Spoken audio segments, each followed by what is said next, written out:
I am S.K. Mishra and I welcome you. फिर से एक वेरी इंपॉर्टेंट वीडियो आपके लिए लाया हूँ जिसमें वुड का यूज, शुड का यूज और कुड का यूज मैंने बताया है कहाँ कहाँ कैसे कैसे होगा। सबसे पहले मैं बताऊंगा वुड का यूज जो बहुत इंपॉर्टेंट है, समझ में ही नहीं आता है, कहीं भी लग जाता है, पता ही नहीं चलता कि यहाँ पे इसका अर्थ क्या है। वुड विल की पास्ट फॉर्म होती है। पास्ट फॉर्म वुड, विल की पास्ट फॉर्म वुड होती है। अब देखें कैसे वुड का यूज होगा। डायरेक्ट से जब हम किसी सेंटेंस को इनडायरेक्ट में बदलते हैं और उस डायरेक्ट नरेशन में रिपोर्टेड स्पीच में यदि विल लगा हुआ है और पास्ट फॉर्म में है वो, अर्थात उसमें सेड लगा हुआ है, सेड शब्द का प्रयोग किया गया है, जो रिपोर्टिंग वर्ब होती है वो सेड हो अगर, तो विल का वुड हो जाता है, विल का वुड हो जाता है। अब देखें सेंटेंस को। ही सेड, उसने कहा, I will read the book, कि मैं किताब पढ़ूंगा, I will read the book. अब हमें ये इनडायरेक्ट नरेशन में बदलना है, ये है डायरेक्ट।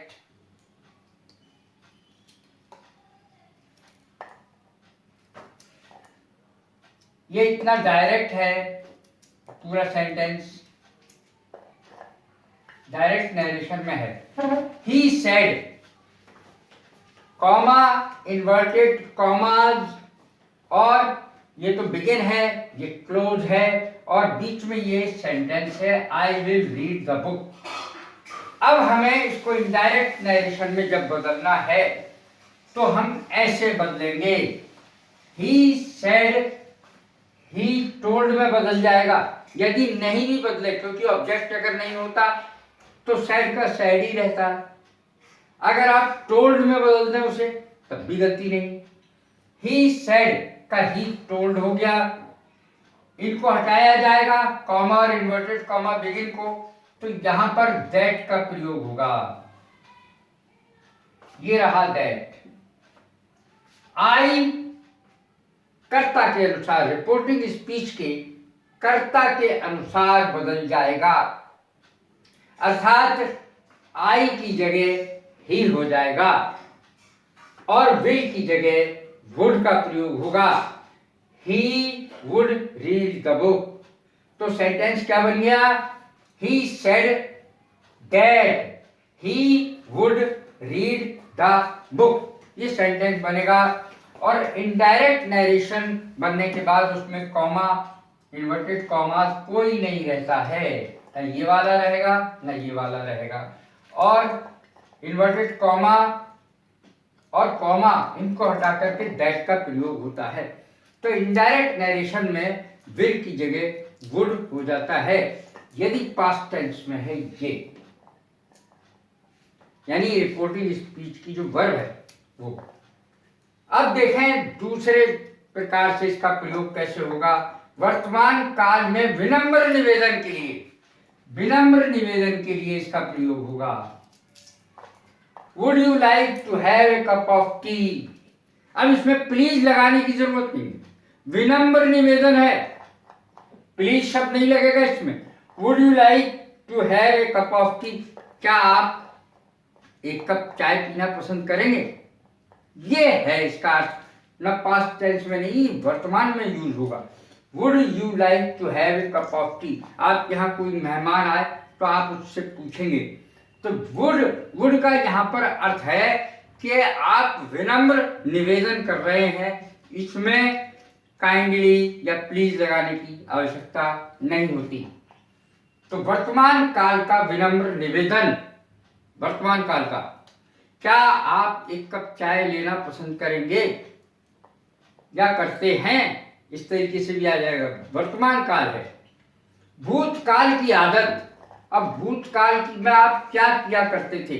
जैसे आप यूज्ड टू लगाते हैं। मैं सिगरेट बीड़ी पिया करता था, यानी धूम्रपान किया करता था, मैं सैर के लिए जाया करता था, मैं स्कूल जाया करता था, मैं वहाँ जाया करता था, मैं ये खाया करता था, मैं वो पिया करता था। पुरानी आदत थी, लेकिन अब नहीं। पुरानी आदत थी, अब नहीं है, तो उसको कैसे बोलेंगे? वुड लगा के बोलेंगे। भूतकाल की आदत, आई वुड स्मोक ए लॉट।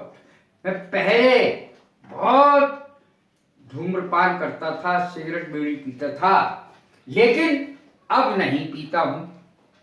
अब नहीं पीता हूं। ऐसे में I would smoke a lot, I would have gone there. मैं वहां चला जाता।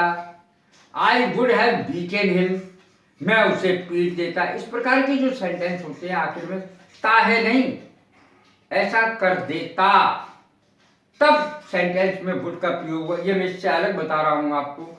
I would have beaten him, अर्थात मैं उसे मार बैठता, मैं उसे पीट देता। तो इस प्रकार के सेंटेंसेस में वुड हैव और वर्ब की थर्ड फॉर्म आती है। अब देखें अगला शुड का यूज। ये देखिए शुड, दूसरा शब्द है, पहला हो गया वुड, दूसरा हो गया शुड। शुड को काय में यूज होगा? शैल की पास्ट फॉर्म होती है शुड।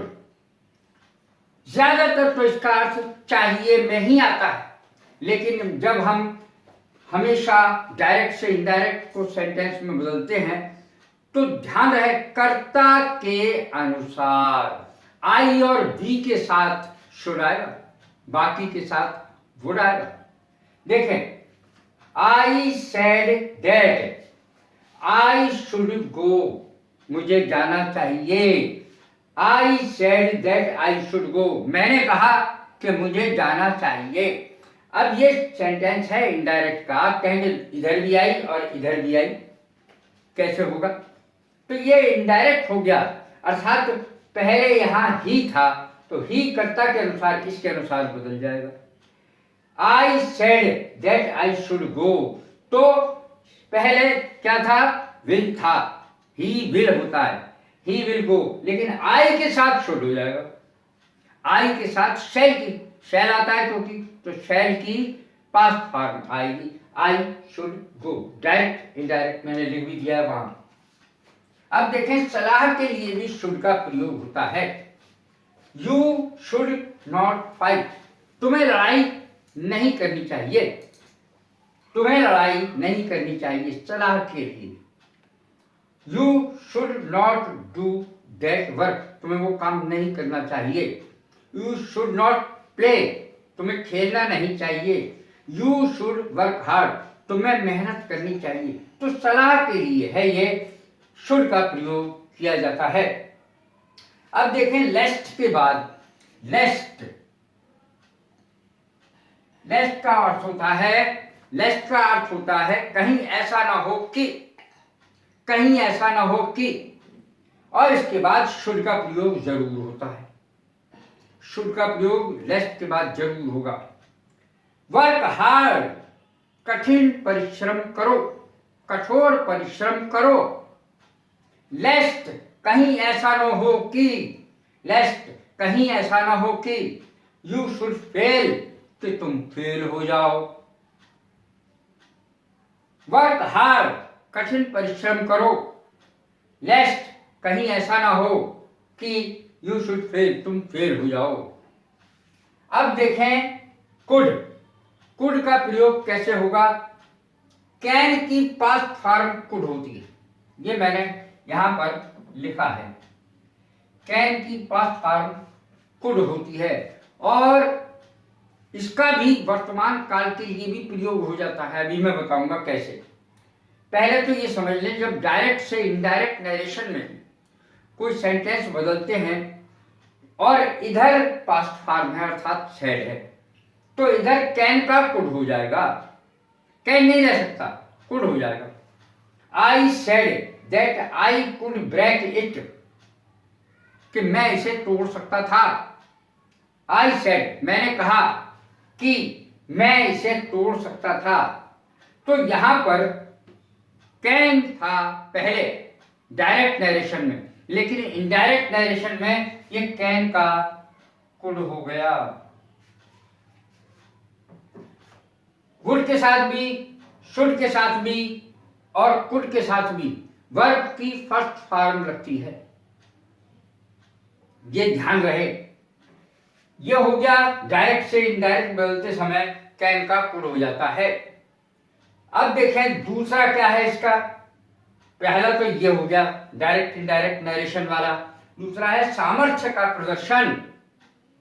कर सकता हूं मैं इसे, वो तुम्हें अंग्रेजी पढ़ा सकती है, वो तुम्हें हिंदी पढ़ा सकती है, मैं इसको तोड़ सकता हूं, मैं ये किताब पढ़ सकता हूं, मैं ये लिख सकता हूं। सामर्थ्य का प्रदर्शन। She could teach you English, वो तुम्हें अंग्रेजी पढ़ा सकती थी, वह तुम्हें अंग्रेजी पढ़ा सकती थी। आई कुड गो देयर, मैं वहां जा सकता था। आई कुड डू दिस, मैं इसे कर सकता था। अब कैन का प्रयोग जहां होगा कर सकता हूं, और यदि कुड का प्रयोग कर सकता था। लेकिन कभी कभी इसको वर्तमान में निवेदन के लिए भी इसको यूज किया जाता है। तो दूसरा ये सामर्थ्य का प्रदर्शन हो गया, ये दूसरा है प्रयोग इसका।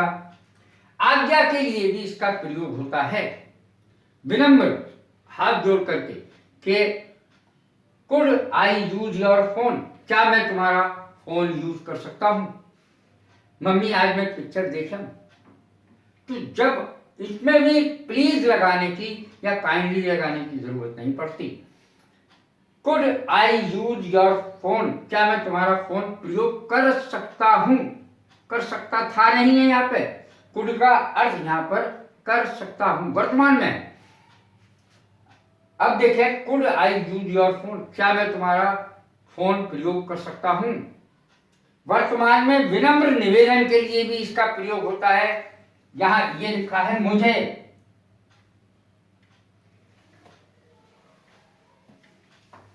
Could you lend me your book, क्या तुम अपनी पुस्तक मुझे उधार दे सकते हो। प्लीज, तो प्लीज लगाने की इसमें जरूरत ही नहीं है। अगर कुड लगा हुआ है शुरू में तो इसका अर्थ वर्तमान में ही लिया जाएगा।